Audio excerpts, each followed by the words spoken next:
Today's video title is Know When to Apologize. Let's face it, if we're normal, we will face drama and make social mistakes once in a while. But autistic people, on the other hand, truly mean well and they want to do right.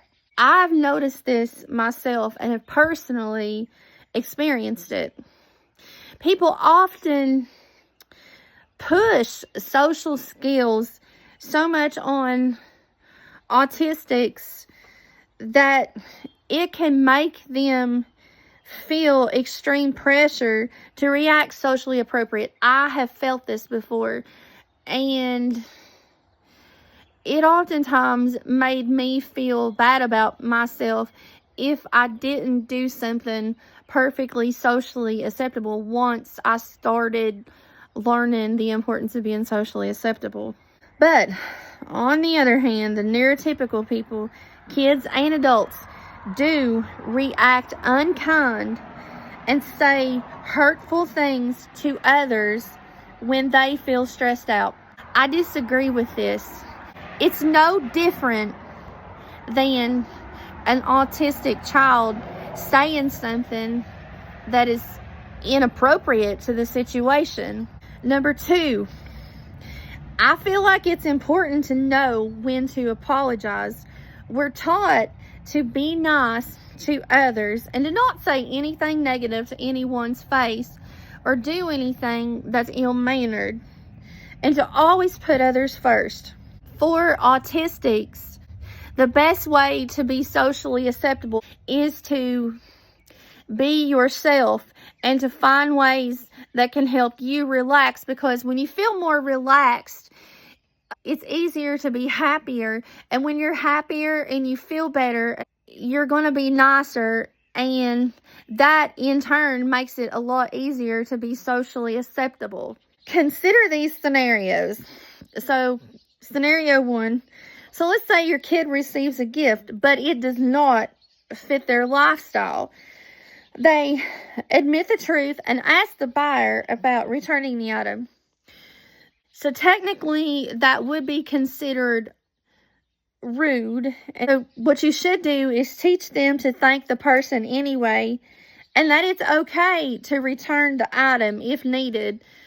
Or you can ask for a gift receipt, and if they had a gift receipt, you can have the person to give it to the child, and they can take it back to the store and get something else with that money that is returned on that receipt. And number two, another scenario. So let's say you feel stressed out from various causes: job or school stress, illness, pregnancy, etc. And why do I say pregnancy? Because pregnancy causes women's hormones to act up, and that can cause a lot of mood swings and a lot of stress on a woman's body too. And if you're experiencing any of these and you say something unkind to an ASD person, whether you mean it, I feel like you should apologize. If someone hurts yours or your autistic loved one feelings, don't feel ashamed to stand up to the person and let them know about it. No matter what, also let the person know that your child is autistic and didn't mean any harm. I'm going to say this over and over again when I'm talking about the importance of knowing when to apologize or being kind to people on the autism spectrum or their families. Number three, autistic people don't tolerate teasing. They have literal interpretations of things. And if you are playfully teasing an autistic person and you hurt their feelings, you should apologize and do playful teasing in a manner that they can understand, and use the exact words when talking to them. Don't make them feel ashamed of any poor social errors, because they're human just like anybody else, and it's okay. If they want anything, let them ask. I've been known to beg mom and dad for stuff that I really, really wanted, and kind of got on their nerves about it. And when I begged them for stuff that I really wanted, I was worried that they were going to ignore me.